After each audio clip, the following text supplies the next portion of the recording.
खुलुमबाय नोंथांमोनखौ दिनैनि बे मोनसे भिडिअआवहाय नोंथांमोनखौ बिएम सेराप चेनेलाव गासैखौ बरायनाय थाबाय जोंनि स्टुडिअआवहाय बिएम स्टुडिअनि बे फंबाय दंफैयो नोंनि नामा मा नाम बिर बसुमतारी ब्रादारा फैदों मोनसे गावनि मोनसे दुखुनांथाव जाथाय लानानै थांनाय 1 फेब्रुवारियावहाय बिथांनि हिन्जाव मरियाम बसुमतारी राबाया गोमाना दङ गोबां दुखुनांथाव बाथ्रा बिथांहा सासे फिसाजो दङ 4 बोसोर ओमफ्राय बे फिसाजोआ गाबगासिनो दं ओमफ्राय ओरैबायदि जादों रायजो राजाफोर बिथांमोना पुलिसबो केस खालामहैबाय माने मिसिं केस नङा होमबा आं बेखौ रिपर्टखौ नोंथांमोननि सिगाङाव फट'खौ देखायना होनि सावगारिखौ ओमफ्राय बिनि स्क्रिनावहाय आरो लोगोसे गामिनि गावबुराफोरखौ लानानैबो मिटिं खालामबाय आंनि हिन्जावा गोमाबाय नोंथांमोना जाहाथे जुदि मोनथियोब्ला प्लिज अननानै आंनो खोन्थाना हो आंनो हिन्जावखौ नांफिनगौ होननानै बिथाङा पुलिसनाव जेरै रिपर्ट होदों आरो लोगोसे गामियाव बेबायदि होबाय आरोना दा बेसेबांबा गोबाव जाबाय नागिरगासिनो दं ओमफ्राय नागिरै बिथांमोनहा मोनैलाय जोंनि बिएम सोदोब स्टुडिअखौ गोसोखांबाय आरो बिनि गेजेराव बिथांमोना कल खालामनानै जोंनिसिम फैबाय आरो बिनि गेजेराव बिथाङा गावनि दुखुखौ फोरमायनानै रायजो राजानि मदद लुबैदों नङा होमबा स' नोंनि जाथायखौ फारियै भिडिअ बुंनो हासै जे आंनि हिन्जावा गोमानानै दङ जेनेबा फेब्रुवारि 1 थारिखनिफ्रायनो गैया बियो ओमफ्राय दा गोमानानै दङ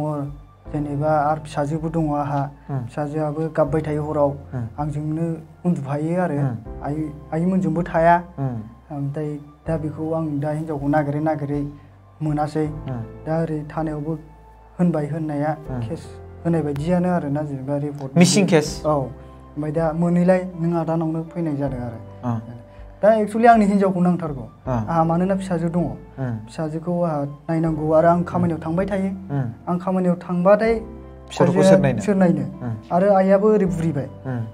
दा बेनिखायनो आंनि हिन्जावखौ नांफिनगौ खामानियाव थांबाय थानांगौ आरो रिनाबो बिराद खालामनानै थांदों बियो बेखौबो आं दा सुखुबाय थायो आरो दा बिराद जालाव दङ बेखायनो दा नोंनि हिन्जावखौ नागिरनाया लाफिनना गारफिनगोन ना ओरैनो नांखाथारगौ आं नांथारगौ फिसाजोबो दंखायो आं नांथारगौ बबे गामि नों आं बै दाउलुगुरि रानजोफारानो आच्छा आंनि बिनो आंनि बे आंनि जायगानि नामा रानजोफारा होनो दाउलुगुरि रानजोफारा डिस्ट्रिक्ट क'क्राझार भिलेज रानजोफारा आरो पस्ट अफिस चन्द्रपारा अके स' बारा गोजाननि नङा होमबा खाथिनि नोंखा मा सानो नोंनि हिन्जावा माबोरै माने गोमादों माने माबा मोनसे माबोरै खोन्थानानै न'निफ्राय बोरै थांखो न'आवथ' बियो खिन्थानाया बियो आंथ' खिन्थाखायाखै आं खामानियाव दंहैयोमोन ओमफ्राय आइनि सिगाङाव बुंलांदोंनो लोगोनाव फैसा सुद होना लायनो आं हरथ'दोंमोन होननानै थांदों आरो बे थांनायानो थांनाय आंनावबो कल खालामाखै बियो ओमफ्राय बियो आं फन हरबाबो बे रिसिभ खालामाखै आरो बेबायदि आरोना सुइच अफ खालामनानै लाबाय लास्टआव आंनि फनाबो बिनाव नांहैला सुइच अफ बा बिजि खिन्थायो आरो अके स' मिन्स खोथाया जाहैबाय कि मानसिया मा जादों बेखौ नों मिथिया थायो स' नोंनो नोंनि हिन्जावखौ नांफिनगौ आरो नोंनि हिन्जावनि थाखाय माने नोंनि गथ'नि थाखाय बिमानि गोनांथि आरो गथ'आ गाबबाय थायो बे नङा होमबा रिपर्टआ कमप्लेना स' रायजो राजाफोर दुखुनांथाव बाथ्रा नैबे बिर बसुमतारी ब्रादारनि हिन्जावा थांनाय 1 फेब्रुवारि दाननिफ्रायनो गोमाना दङ बिथांनि मुङानो जाबाय मरियाम बसुमतारी राबा आरो बिथांनि पिक्सारखौ होनो हागोन ना पिक्सारखौथ' होनो हागोन बिनि सावगारिखौ होनो हागोन ना जेनेबा नोंनि हिन्जावनि सावगारिखौ नङाबा मानसिफ्रा बोरै सिनायगोन नङा होमबा नों लाबोफादों सावगारिखौथ' बिदानाव दंखायो लाबोफादों ना अके स' बिथाङा गावनि हिन्जावनि सावगारिखौबो होनानै भिडिअ माने होनो नागिरदों ओमफ्राय आरो बिनि गेजेराव बे भिडिअ बानायनायनि गासै रिस्कखौ माने सोर लागोन बेखौ आंनो लागोन दे नों गासै रिस्कखौ नोंनिनो थाहैबाय नङा होमबा जेनेबा नोंनि हिन्जाव नालाय बे नोंनि जाहैबाय आरो नोंनि हिन्जावा गोमादों नङा होमबा स' जों रावखौबो माने बुङा जे माबा मोनसे गोमायोब्ला भिडिअ बानाय मा बानाय नङा होमबा स' बिथांमोनहा गावनि हिन्जावखौ नागिरनो थाखाय मदद बियो माबोरैहाय नागिरोब्ला मोनगोन माबोरै खालामोबा मोनगोन दा मोनसे माने मा जाथाय जायो जेनेबा गावनि हिन्जावखौ नागिरनो थाखाय ससियेल मिडियायाव होयोब्ला माने पाब्लिकफ्रा नुयोब्ला बोरैबा बायसान्स नुयोब्लासो बिदि खोन्थाहरो नालाय फन नाम्बारखौ नोंनो बोरै खोन्थाहरगोन फन नाम्बार होनांगोन ना नोंथाङा दे फन नाम्बारखौ बुंनो हालाय 876-105-8886 खेबसे आरफिन 876-105-8886 अके जों स्क्रिनावबो होनानै होगोन नाम्बारखौ आरो डिसक्रिपसनावबो होनानै होगोन बिथांनि नाम्बारखौ नोंथांमोना जुदि नुदोंब्ला सावगारियाव होनाय बे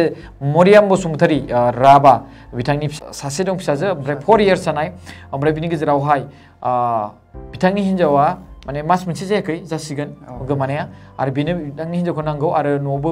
बिमा बिफाया बैसो जाबाय बोराय बुरै जाबाय दा गथ'खौ नायनो थाखाय रावबो मानसि गैया आरो बिनि गेजेरावहाय बिमानि अननाय नागिरगासिनो दं गथ'आ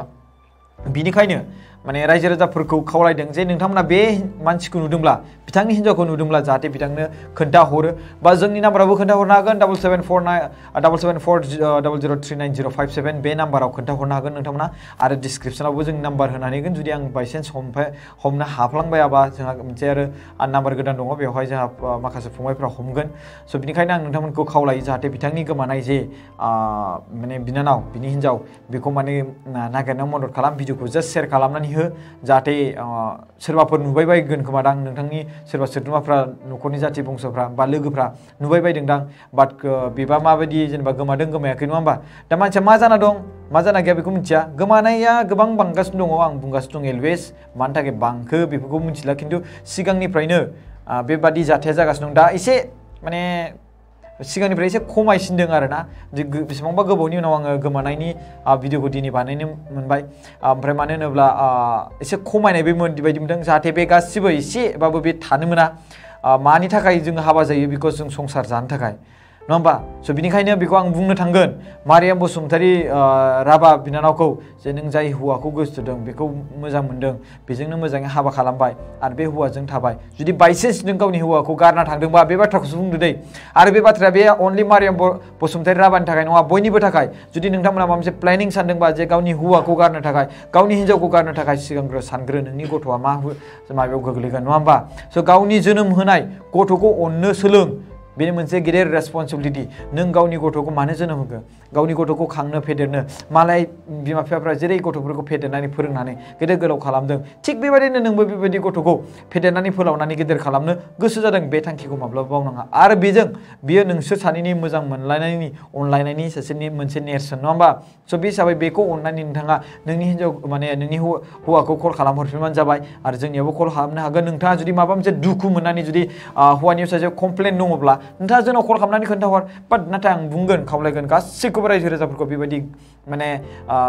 सोङा हसिया माने रायज्लाया हसिया बेबायदि थांनो नाङा जेनेबा नों जुदि खारनो गोसो जादोंबा फाथैलाय बिसिनानै आरामसे रायजो राजाजों मिटिं खालामनानै थांबानो जाबायना स' डाइरेक्ट बिदि मानो बेखौ दुखु होनांगौ बिसोरा बेहा सानगासिनो दं मा जादों मा जायाखै नङा होमबा दुखु नाङो जुदि नों गोसोखौनो गैलाबा मोजां मोननो माने थानो अब्ला गावबुराजों रायज्लाय नालिस हो आं बे हौवाखौ नांला आंहा फाथैलाय बिसिनोसै आं बिराद प्रब्लेमाव गोग्लैबाय मा जादों मा जाथाय जादों बेखौ खोन्था स्रोदै थाङोबाथ' दायनिगिरिया नोंनाव गोग्लैगोन ना नङा होमबा स' बिनिखायनो बे जुदि थांदोंब्लासो बेबायदि थांदोंब्लासो आं बे बाथ्राखौ बुंदों जुदि थाङाखैब्ला बबेबा मोनसे जाथाय जानानै गोग्लैनानै बा सोरबा किडनेप खालामदोंबा बे बाथ्रायाव गोबां दुखुनांथाव बाथ्रा स' बिनि सायाव थाबैनो जोङो एक्सन लानाय गाहाम खुलुमनाय थाबाय भिडिअखौ अननानै शेयार खालामबानो जाबाय अननानै जाहाथे बिथांनि हिनजावखौ मोननो हायो